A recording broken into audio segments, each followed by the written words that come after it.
बिहार की सियासत में नीतीश कुमार की राजनीतिक विरासत को लेकर अब नई चर्चा शुरू हो गई। नेशनल लोक मोर्चा यानी आरएमएल के प्रमुख उपेंद्र कुशवाहा ने ऐसे बयान दिए हैं जिसने बिहार की पॉलिटिक्स गरमा दी है। वहीं उपेंद्र कुशवाहा ने दावा किया है कि नीतीश कुमार के बाद उनकी राजनीतिक विरासत को आगे बढ़ाने के लिए आरएमएल तैयार है। उन्होंने कहा है कि नीतीश कुमार ने लंबे समय तक बिहार की राजनीति में बड़ी भूमिका निभाई है और अब उनके बाद उनकी विरासत को कौन संभालेगा, यह एक बड़ा सवाल है। दरअसल राजगीर ने आरएमएल के शिविर का आयोजन किया था। इसी कार्यक्रम में उपेंद्र कुशवाहा ने नीतीश कुमार के काम की तारीफ की और फिर उनकी राजनीतिक विरासत को लेकर एक बड़ा दावा दिया। वहीं कुशवाहा ने कहा कि नीतीश कुमार ने बिहार के मुख्यमंत्री के तौर पर लंबे समय तक काम किया है।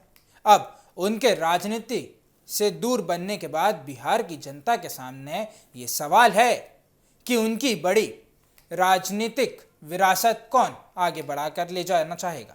अब इसी पर उपेंद्र कुशवाहा ने कहा है कि इस विरासत पर दावा करने वाले कई लोग सामने आएंगे, लेकिन उनकी पार्टी आरएमएल का मानना है कि यह जिम्मेदारी उनकी पार्टी को दी जानी चाहिए। अब इस बयान के कई राजनीतिक मायने निकल के जा रहे हैं और क्योंकि उपेंद्र कुशवाहा पहले नीतीश कुमार की पार्टी जेडीयू में रह चुके हैं, फिलहाल उनकी पार्टी आरएमएल एनडीए का हिस्सा है। ऐसे में नीतीश कुमार की राजनीतिक विरासत पर दावा करना बिहार की पॉलिटिक्स में काफ़ी अहम माना जा रहा है। वहीं नीतीश कुमार की राजनीतिक विरासत को लेकर और नाम लगातार चर्चा में है। उनके बेटे निशांत कुमार को भी उनकी राजनीतिक विरासत के संभावित चेहरे के तौर पर देखा जा रहा है।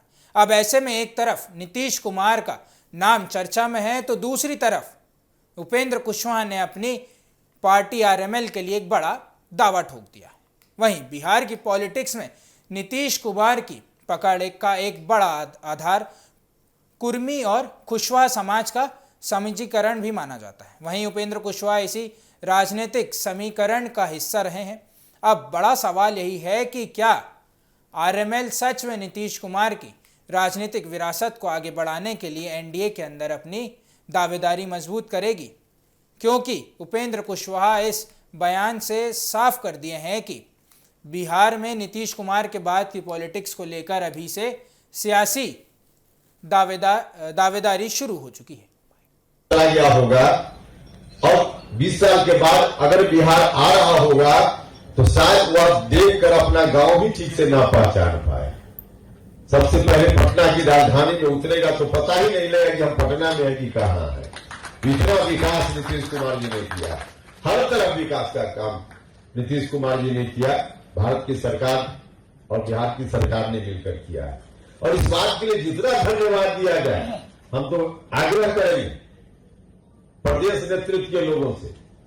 यह अंतिम दिन एक प्रस्ताव यहां से पारित कीजिए कि नीतीश कुमार जी ने और एनडीए की सरकार ने कितना अच्छा काम बिहार के लिए किया। इसके लिए एक धन्यवाद प्रस्ताव यहां से पारित करना है।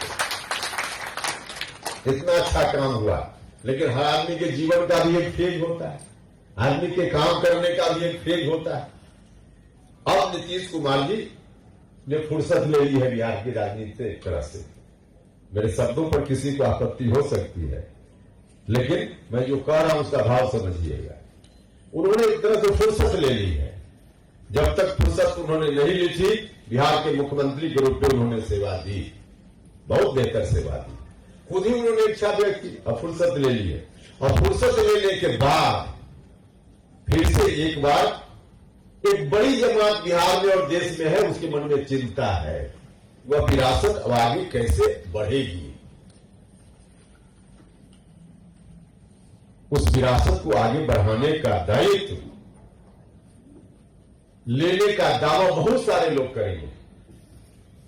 अब आज की तारीख में हमारा दावा है कि हम कितना आगे सफल होंगे हम नहीं जानते हैं, लेकिन बिहार में एक बड़ी जमात है जिसकी अपेक्षा, जिसकी आकांक्षा है कि राष्ट्रीय लोक मोर्चा को यह दायित्व संभालना चाहिए, अपने हाथ में लेना चाहिए।